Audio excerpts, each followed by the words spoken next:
चलिए अब सवाल जवाब का सिलसिला शुरू करते हैं। बहुत सारे व्यूअर्स हमारा इंतजार कर रहे हैं और पहले है रामाशंकर जी। वो पूछते हैं टाटा मोटर्स के बारे में। 100 शेयर है, 700 रुपए के भाव पे लिए हैं, अब क्या करूं? आज तो टाटा मोटर्स ने निराश किया है बिकॉज साइबर अटैक की जो खबरें हैं उसके चलते हुए स्टॉक में आज दिक्कत है थोड़ी बहुत। टॉप लूजर्स में शामिल है। और एक और स्टॉक जो इनके पास है वो अडानी ग्रीन का है, 101 शेयर है, 1050 में लिए हैं। दोनों ही स्टॉक्स पे आपकी रणनीति? देखिए, अदानी ग्रीन पे तो कोई सलाह नहीं होगी क्योंकि मेरे पर्सनल पोर्टफोलियो में बेमतलब में पूछ के आप अपना सुपर चैट बर्बाद कर देते हैं, क्योंकि इस पे तो मैं मुंह खोलने ही वाला नहीं हूं। मेरे को सेबी से कोई पंगे नहीं चाहिए। दूसरा हम्म। स्टॉक टाटा मोटर, आ, कल 10 और 20 वीक मूविंग एवरेज प्रोटेक्ट कर रहा था, लेकिन आज उसके नीचे गैप डाउन खुला है। न्यूज बेस्ड गैप डाउन है, तो मेरे को बहुत यकीन नहीं है कि ये बहुत लंबा सस्टेन करेगा। 10 मिलियन का एवरेज वॉल्यूम है, 17 मिलियन का वॉल्यूम हुआ है, तो अगर बहुत ही खराब न्यूज होती तो कम से कम प्राइस डैमेज होता ना होता, एक फ्लश लॉन्ग एग्जिट तो आती, वो नहीं आ रही है। तो मेरे हिसाब से स्टॉक में बहुत कोई डाउनसाइड नहीं दिखेगी। ज्यादा से ज्यादा 650, वहां से वापस बाइंग आ जाएगी। लेकिन फ्रेश बाइंग या मोमेंटम 735 के ऊपर ही बनेगा, तब ही बाई करना है। एक ओके। शेयर देखिए madam, premier explosive, premier premium explosive. ई मेरे producer X please P share को L premier N explosive premier को एक्सप्लोसिव। प्लीज ऑन एयर करिएगा। ये अब भी क्लाइंटों को बाई दिया है, अब भी एकदम, अब भी तुरंत तुरंत। ओके। प्रीमियर एक्सक्लूसिव आपको मिला कि नहीं मिला? डे हाई पे इस समय कामकाज कर रहा है, प्रीमियर 618 के एक्सप्लोसिव, आसपास असर है और 2.5% अप ये स्टॉक।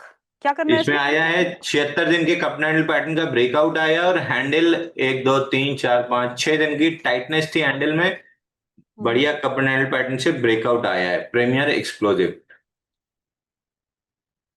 ये मैं आपको पढ़ के बता प्रोड्यूसर्स देता हूँ फाइनल। जो, जल्दी जल्दी लिखो। प्रीमियर एक्सप्लोसिव आपकी स्क्रीन पे है, बाय, 618 के आसपास है, हमने तो दिया यहाँ है बाई अपने किया क्लाइंट को buy Premier Explosive 618, stop loss 590 रुपए क्लोजिंग बेसिस पे। क्योंकि हम्म। 40,000 करोड़ से कम 3,300 करोड़ का मार्केट कैप है, इसलिए हमने हम्म। क्लोजिंग बेसिस पे स्टॉप लॉस दिया, और 661 रुपए 30 पैसे का टारगेट दिया है हमने। वही है ओके, रिस्क फ्री, 661 फटाफट हो गया। अभी। रिस्क फ्री का लेवल भी बता दे भाई, बाद में। 636-50 आते हैं, हम रिस्क फ्री भी हो जाएंगे ताकि रिस्क रिवॉर्ड हमारा बराबर हो जाए, और बाकी आधी पोजीशन पे फिर लंबा पैसा खाएंगे। Profit booking. ओके। चलिए अगला सवाल ले लेते हैं। अगला सवाल जो है माधव मित्तल जी का है। वो पूछते हैं बिरला सॉफ्ट और आईटीसी के बारे में। बिरला सॉफ्ट, मेरे पास बिरला सॉफ्ट 471 के रेट पे पड़े हैं और आईटीसी 390 की रेट पे है। मुझे क्या करना चाहिए? बिरला सॉफ्ट और आईटीसी, या। देखिए आईटीसी तो अगेन मैं रोज ही आपको आईटीसी बोल रहा हूँ, या रोज ही एफएमसीजी काउंटर्स बोल रहा हूँ कि बेच के चलिए। 426 से 399 आ गया, धीरे धीरे गिरते पड़ते और नीचे भी हम्म। आ ही जाएगा। एफएमसीजी अगले 1 1.5 साल में जितना आपका रुपया बर्बाद करेगा, इससे ज्यादा मेरे को नहीं लगता कोई सेक्टर आपका रुपया बर्बाद करेगा। और इसी बीच निफ्टी में अच्छी रैली आ गई है, जहां से हमने बाय दिया था रिस्क फ्री वाली जोन में आ गया है, तो क्लाइंट्स को प्रॉफिट बुकिंग में से डाल रहा हूं मैं। 25,044 पे निफ्टी फ्यूचर। भाई तुम ही डाल दो 25,044 पे, लो रिस्क ट्रेडर हो। आपकी आधी ट्रेडिंग तो हमारे स्क्रीन पे ही होती है। आधे समय तो मैडम, नहीं नहीं, ये उल्टा बोल रहे हैं मैडम। आधे समय आप लोग मुझे बिठा के रखते हैं, इसलिए मेरे को स्क्रीन पे बैठ के ट्रेडिंग करनी पड़ती है। करेक्ट। तो निफ्टी में जैसे कि अंशुल ने कहा था कि रिकवरी आनी चाहिए, 24,999 का स्तर यहाँ देखने को मिल रहा है। सो रिकवरी और 25,000 के स्तर के ऊपर अब निफ्टी कामकाज करते हुए। यस, 25,000 टच तीस नाउ। हजार पैंतालीस आप बोलेंगे मुझे बिरला सॉफ्ट के बारे में या सॉरी, मुझे? बिरला सॉफ्ट रह गया, my bad my bad. Birla soft भी अगेन, बिरला सॉफ्ट तो मेरे को याद है, मैं तब से मना कर रहा हूँ। 700 रुपए पे जब बाइंग क्लाइमेक्स कंफर्म हुआ था, वहां से 316 रुपए की मैं बात कर रहा हूँ। 330 रुपए की, सॉरी। थ्री हम्म। थर्टी प्रिसाइज लेवल बता देता हूँ आपको।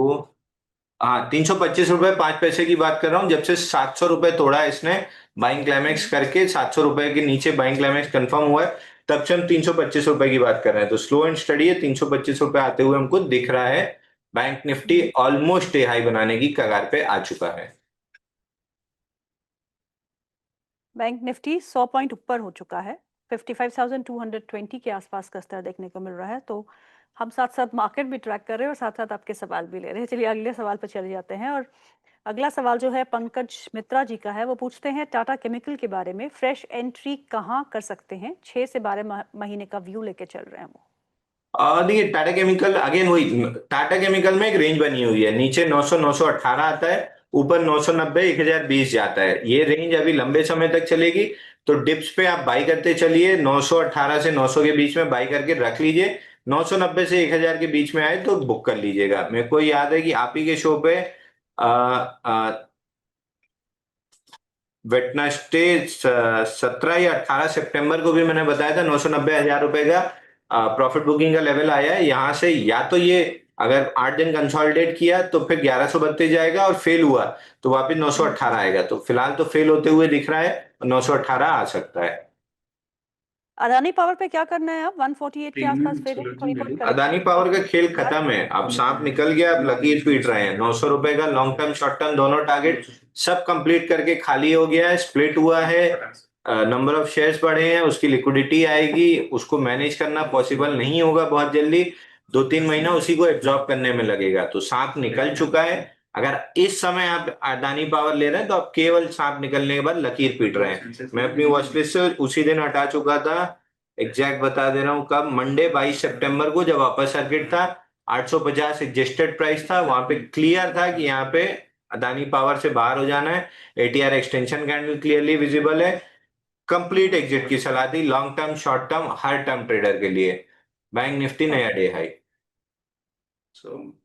बैंक निफ्टी नया day high, 130 points up. He is giving me the cues, मैं आपसे शेयर कर रही हूँ। बैंक निफ्टी डे हाई पे है, 25,000 के ऊपर अब निफ्टी कामकाज करते हुए। अगला सवाल साहिल खान का है। वो पूछते हैं अडानी ग्रीन के बारे में। अडानी ग्रीन के बारे में आप बात नहीं करेंगे, राइट? अदानी ग्रीन पे कोई बात ही नहीं करना, मेरे को सेबी से कोई पंगा ही नहीं चाहिए। मेरे पर्सनल पोर्टफोलियो में है। हाँ, इतना बता देता हूँ कि मैंने इस पूरे पुल बैक में भी 1 रुपए का अपना माल नहीं बेचा है। हाँ, थोड़ा सा कॉल राइटिंग टाइप की चीज, पुट राइटिंग टाइप की चीज, इस टाइप की चीज करता हूँ, बट मेरी जो डिलीवरी बेस्ड पोजीशन है उससे मैं कोई छेड़छाड़ नहीं करता हूँ। मेरे को नहीं लगता कि मैं 1447 के पहले उससे कोई छेड़छाड़ करूंगा अभी। Call put writing here and there अपनी थोड़ी सी हेज करने के लिए, या ये कह लीजिए मेरा पैसा लगा हुआ है तो उसका ब्याज निकालने के लिए मैं ट्रेड कर सकता हूँ। बाकी उसके अलावा तो मैं नहीं छेड़ रहा हूँ अपनी पोजीशन को। ओके, अनिकेत माने का सवाल है। वो पूछते हैं बॉम्बे स्टॉक एक्सचेंज पे उनकी by price is 2275 for long term at the current level, should I average? क्या आप एवरेज करने की सलाह देंगे या फिर आप लॉस बुक करके निकलने की सलाह देंगे? एक मिनट, बैंक निफ्टी में प्रॉफिट बुकिंग डालो 55,439 पे, पटाख से डालो, जल्दी डालो बैंक निफ्टी पे। बीएससी में मेरी व्यू बहुत पॉजिटिव नहीं है मैडम। 2738 रुपए जब से इसने तोड़ा है, मैं 2038 एक्सपेक्ट कर रहा हूँ, जो ऑलमोस्ट टेस्ट होने वाला है। 2038 प्रोटेक्ट होके अगर रिजेक्शन बनता है तो I might be a buyer, but मेरे को नहीं लग रहा है कि बाइंग करना चाहिए। अब थोड़ा सा स्टॉक का काम खत्म हो गया है, नई इसमें चीजें बनेंगी जब आपका एनएससी का आईपीओ जस्ट आना स्टार्ट होगा, तब वो 1 हफ्ते 2 हफ्ते इसमें कुछ बनेगा। बाकी अभी तो कोई बाइंग लाइक पैटर्न नहीं बन रहा है। ये तो है भाई भाई, कभी लेते नहीं इतना 100%। और अगला सवाल है मोहम्मद अरशद का। वो पूछते हैं वेलोर एस्टेट के बारे में। वेलोर एस्टेट के उनके पास 180 में 200 शेयर है। आपसे जानना चाहते हैं क्या करना चाहिए? देखिए इसमें स्टॉप लॉस ले लीजिए 165 का। 165 अगर टूटा तो ये 146 का अपना गैप फिल करने जाएगा। तो 165 के नीचे तो बिल्कुल भी लॉन्ग नहीं रहना है, ये अपना गैप फिल करने नीचे जाएगा 146 तक। और एक मिनट रियलिटी इंडेक्स भी देख लेते हैं। इंडेक्स भी सपोर्टिव नहीं है। वीकली चार्ट पे जो बुलिश कैंडल बनी थी उसको 180 डिग्री रिवर्सल हाई को स्वीप करके लो को तोड़ रहा है, यानी ये सेलिंग बार है, जिसका टारगेट खुलता है इंडेक्स पे 808 रुपए का, यानी 10% नीचे का। इंडेक्स अगर 10% नीचे सरका तो ये सब स्टॉक्स तो वैसे भी नहीं बचेंगे। 9,000 करोड़ का मार्केट कैप है, स्मॉल कैप में आता है, तो सबसे पहले पिटेगा। जी, अगला सवाल जो है मोहित राय का है। वो पूछते हैं big fan of Anshul, he gives concept of share market. Sorry, सवाल नहीं दिया, आपकी तारीफें ही की हुई हैं बस। अगला सवाल स्वाति जैन का ले लेते हैं। वो पूछते हैं मैम मेरा प्लीज क्वेश्चन पूछ लीजिए, टारगेट फॉर कृष्णा। कृष्णा क्या है? कृष्णा डायग्नोस्टिक होगा। कुछ लिखा ही नहीं है। Krishna and black box and Thyrocare, 3 stocks, Krishna, black box and Thyrocare. Thyrocare Thyrocare में तो देखिए कपन हैंडल पैटर्न का ब्रेकआउट था 1057 पे।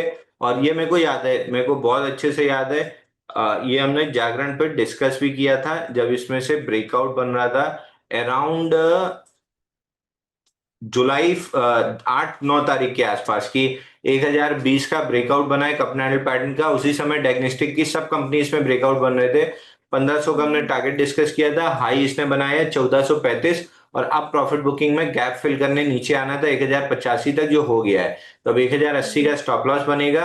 अगर वो नहीं टूटता है तो वापस से 1500 का जो टारगेट रह गया है वो अटेम्प्ट करने जाएगा। बट 80% मतलब हाथ ही निकल गया, खाली पूंछ रह गई है। तो अब उसमें बहुत ज्यादा वो दिमाग लगाने की जरूरत नहीं है। कुछ नया ट्रेड जैसे प्रीमियर एक्सप्लोसिव अभी ब्रेकआउट बना देगी। 628 रुपए फटाफट हो गया। अभी हमने कितने पे स्टार्ट किया था देना, 618 पे। तो जब कुछ नए शेयर आ रहे हैं उन पे बाई कीजिए। ब्लैक बक में कंसोलिडेशन चल रहा है, कंसोलिडेशन खत्म होगा और ब्रेकआउट बनेगा 638.50 के ऊपर। 638.50 निकलता है तो बाई कीजिएगा। 700 रुपए का टारगेट मिलेगा। आखिरी स्टॉक इनका कृष्णा डायग्नोस्टिक, ये भी टारगेट था इसका 50% रिट्रेसमेंट पूरे फॉल का 832। उसी के पास से जुलाई 3rd वीक से अभी तक स्ट्रगल कर रहा है और कल ब्रेकआउट फेलियर बार बनी है। तो लॉन्ग लिक्विडेशन में 778 तक तो आराम से आ जाएगा। वो नहीं प्रोटेक्ट हुआ तो फिर गैप छूटा हुआ है नीचे लगभग 742 के आसपास, वो लेवल भी आ सकता है। तो कृष्णा से तो जितनी जल्दी निकल जाए उतना बेटर है। अमल का सवाल है, वो पूछते हैं पीसीबीएल के बारे में। फिलिप कार्बन 488 के प्राइस पे खरीद है, 2 साल का व्यू रखते हैं, आपसे राय मांग रहे हैं। बाइंग क्लाइमेक्स वाला काउंटर है। मेरे को नहीं लगता 2 साल में कुछ बहुत ज्यादा आपका बनेगा या बिगड़ेगा, मतलब बिगड़ने के चांसेस ज्यादा है। 460 रुपए पे बाइंग क्लाइमेक्स कंफर्म हुआ है, जिसका पहला टारगेट है 338, जिसको करके ये बाउंस बैक कर रहा है। तो नेक्स्ट लेग में जब भी 338 टूटेगा 255 तक नीचे आ सकता है। पीसीबीएल हो या एचईजी हो या ग्रेफाइट हो, इन सब में ब्रेकआउट फेल और ओवरहेड सप्लाई हमेशा टेक ओवर कर लेती है। ओके, नैन्सी का सवाल है एबीएफआरएल पे। एबीएफआरएल उनके पास है, buy price is 93, stop loss कहाँ लगाएं, पूछ रहे हैं। और देखिए स्टॉप लॉस ऑलमोस्ट कटने वाला है। हमने भी अपने क्लाइंट्स को बाय दिया था, हमारा भी स्टॉप लॉस कटने वाला है। 86.5 के नीचे अगर क्लोज करता है तो स्टॉक का स्ट्रक्चर खराब हो जाएगा। अभी 20 डे मूविंग एवरेज पे खड़ा है, तो यहाँ एग्जिट करने का कोई मतलब नहीं है। अगर आप थोड़ा सा प्रीएम्प्ट करते हैं या थोड़ा एग्रेसिव प्लेयर हैं तो 20 डे मूविंग एवरेज पे एवरेज कर सकते हैं। बट मैं जनरली एवरेज की सलाह नहीं देता। मैं बढ़ते शेयर में, मतलब अगर यहाँ लॉस हो रहा है तो मैं इसी को एवरेज करने की जगह कोई बढ़ता हुआ शेयर ले लूंगा, उसके प्रॉफिट से इसके लॉस को कंपनसेट कर लूंगा, लेकिन इसी को एवरेज करने की कोशिश नहीं करूंगा। तो एवरेज तो मैं नहीं कर रहा हूँ। 86.5 का स्टॉप लॉस है क्लोजिंग बेसिस पे, क्योंकि 10,000 करोड़ का मार्केट कैप है। और अगर नहीं टूटता है तो धीरे धीरे करके ये 120 रुपए तक निकल जाएगा। अमन का सवाल है, वो पूछते हैं नवनीत एजुकेशन के बारे में। 100 शेयर उनके पास 160 के भाव पे, 6 मंथ्स का नजरिया है उनका। देखिए नवनीत एजुकेशन मेरे को बहुत बेहतरीन लग रहा है और इसके धीरे धीरे रिजल्ट भी, ये जून क्वार्टर में रिजल्ट थोड़ा सा इन्हें खराब कर दिया है। ईपीएस टी ग्रोथ दे दी 77% की।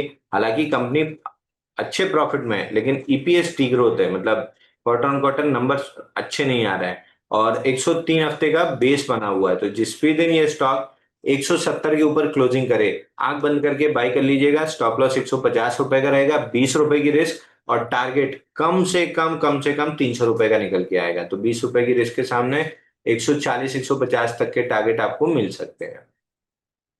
और आज भी डे हाई पे इस समय कामकाज करते हुए 2.5% के इजाफे के साथ नवनीत एजुकेशन। अगला सवाल जो है वो है, नाम नहीं दिया, फिनिक्स मिल्स पे। फिनिक्स मिल्स के 60 शेयर्स हैं उनके पास, 1640 के भाव पे लिया है। स्टॉप लॉस और टारगेट क्या हो सकता है? और उनके पास रेमंड लाइफस्टाइल भी है, 100 share at the rate of 1300 each. दोनों ही स्टॉक्स पे स्टॉप लॉस एंड टारगेट्स।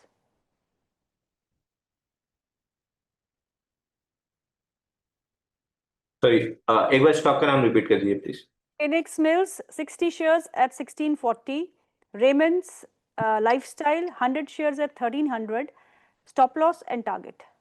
देखिए रेमंड लाइफस्टाइल हमको ठीक लग रहा है, हमारे क्लाइंट्स के पास भी लॉन्ग हो सकता है। जब तक 1221 के ऊपर है, स्टॉक प्रोटेक्टेड है अपने ब्रेकडाउन जोन से। 1221 के नीचे राउंड फिगर 1220 पकड़ लीजिए, इसके नीचे क्लोज करता है तो खराब होगा, नहीं तो ये अपना हैंडल डेवलप करने नीचे आया है, यहाँ से ऊपर जाएगा, हैंडल कंप्लीट करेगा, 1340 का ब्रेकआउट देके करीब करीब 1600 से 1700 रुपए जा सकता है। तो इस पूरे प्रोसेस में 1220 के नीचे क्लोजिंग नहीं आनी चाहिए। दूसरा इनका स्टॉक है फिनिक्स मिल। अगेन रियल एस्टेट काउंटर्स, मतलब रियल एस्टेट इंडेक्स में, रियलिटी इंडेक्स में 10% की डाउनसाइड दिख रही है, तो ये स्टॉक भी अगर गिरते पड़ते 1390 आ जाए तो मेरे को कोई सरप्राइज नहीं होगा। तो रियलिटी स्टॉक से फिलहाल तो बहुत दूर रहना है, क्योंकि इंडेक्स एक्सट्रीमली वीक लग रहा है, लास्ट वीक की बुलिश कैंडल का हाई रिजेक्ट करके लो तोड़ रहा है, तो ये ठीक नहीं लग रहा है।